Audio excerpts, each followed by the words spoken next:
from Herald Hobbies. In this video we're gonna paint the Mammoth Walker by Archon Studio. Last video I assembled this, now it's time for a paint job. And in what way should we paint this? Well, you know, why not something garishly yellow and purple? And let's give it a camo pattern as well. So yeah, that's the plan. So follow along while I go through a couple of different steps, and maybe you'll learn something. I doubt it. I'm really not that great of a painter, but maybe you'll be inspired, and by the end result you'll be so freakishly impressed by my colors and my technique that you'll subscribe and comment and like the video.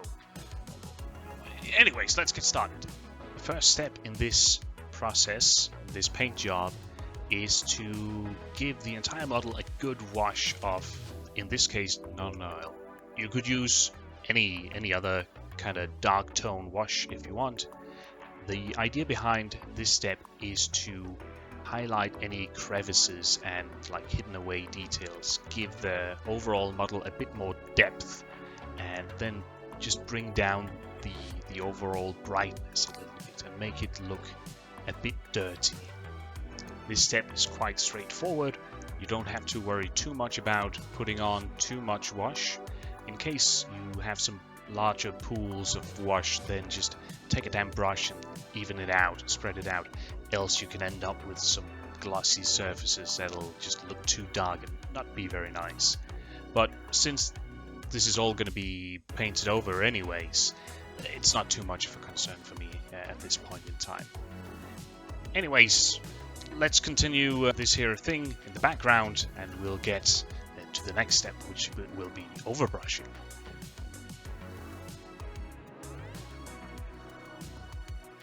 Just making sure that the model is completely dry before I start my overbrushing. We can see that it is nice and dry, and these recesses have been highlighted nicely by the wash. So let's get started with the overbrushing.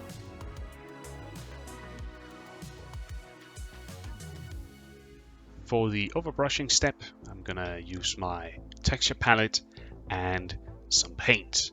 This paint is Volcano Yellow from AK Interactive. So I'm just gonna put a good amount of paint on my texture palette. And this texture palette is my own creation. It's just a tin lid that I've glued some spruce on and give some texture with dried coffee grounds and other bits. If you don't have a texture palette, you can just use a paper towel for this to wipe off any excess paint.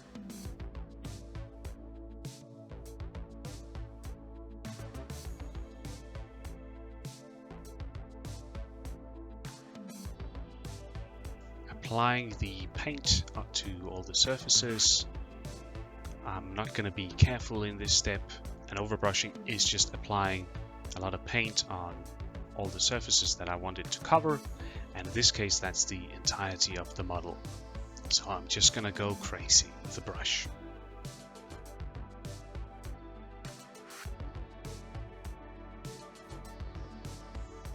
In this next step I'm gonna put blue tack on this model to help me paint in some camouflage patterns.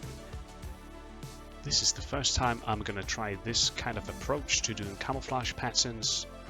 I got inspired by Guy from Midwinter Mini's approach to this, and it just seems like a really nice and an easy approach to painting some organic looking patterns instead of outlining them with a pencil or similar. Actually, while doing this, it really starts to take form, and I can mentally picture these purple camouflage stripes that will run down the side of this vehicle's hull, and I bet you it's gonna look freaking awesome. But until I pull off the blue tack, it just kind of looks like a turd wrapped in toilet paper. If you want to try this yourself, then just keep in mind that removing this blue tack afterwards can be a little bit of a hassle. So arm yourself with patience. However, for now, I'm gonna finish up this blue tacking, and I'm gonna blue tack the legs as well, and and then we'll go on to putting in some purple color. Alright, so now it's time for painting the purple parts. And for this, I'm gonna use Vallejo Model Color Violet. It's a nice mid-range purple, and it's gonna be the base purple color that we're gonna use for the model. So put some color on your palette, and don't forget to thin it out. Don't want gloopy textures all over, so be sure to add a little water to your paint before you get started. And now, once I start painting, I can really see the result of my effort of blue tacking this entire model, because it's really just as simple as just plopping on the paint. I can't really miss anything or go over details that I don't want, because everything is just very nicely tucked in with this blue tack. This is another easy step.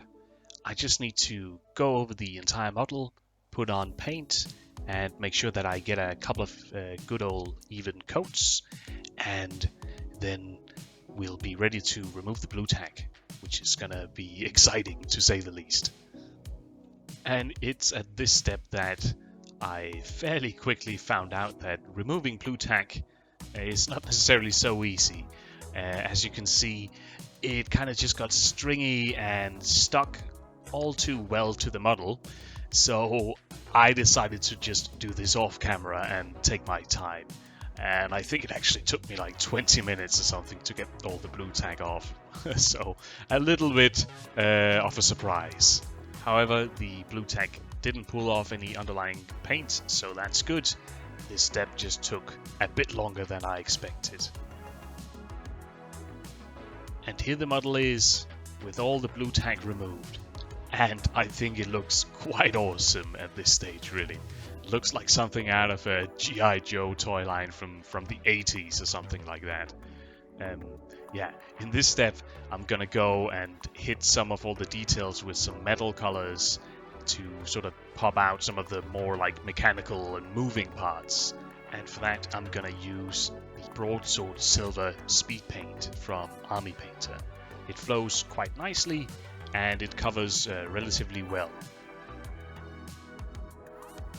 First, I'm gonna hit these exhaust pipes with the silver color, and I'm just gonna make sure I get the paint into all the holes and recesses so we get a nice coverage. This is super easy with the Broadsword Silver, as it just flows very nicely.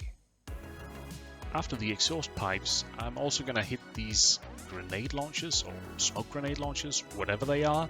They're cool, that's for sure. And they're also gonna get a silver paint job.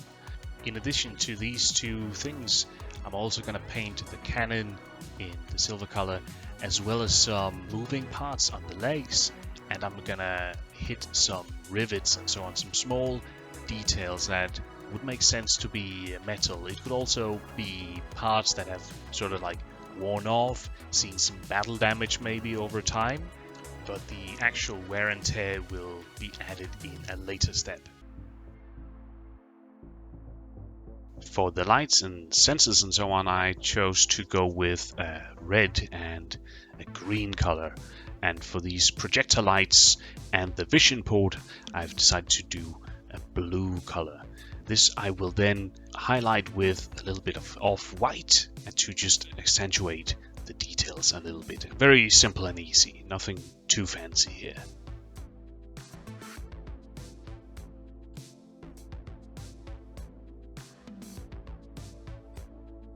I then moved on to dry brushing all the violet bits with a lighter violet color.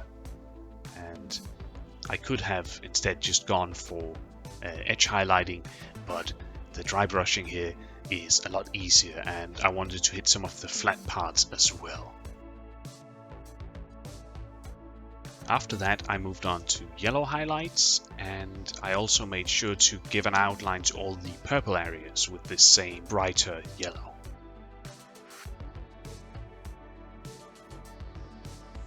Then it's onwards to the most fun step for me, which is sponging on some weathering and battle damage. And I'm doing this by using a sponge with some light brown color, and I'm just dabbing it on all the places where I think this thing would have been hit by shrapnel or gunfire and that sort of thing.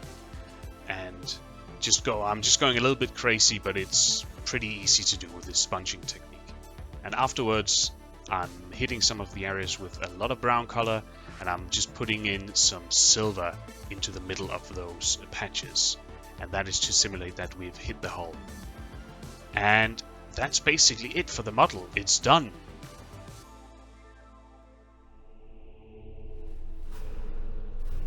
The dream of every commander, a nightmare for every mechanist, and the bane of anyone that stands in its way. Combat vehicles were always the most valuable assets for the army. An excellent example of this is the quadrupedal Mammoth Walker with the firepower of a tank that will tip the scales of every battle. Let the hunt begin.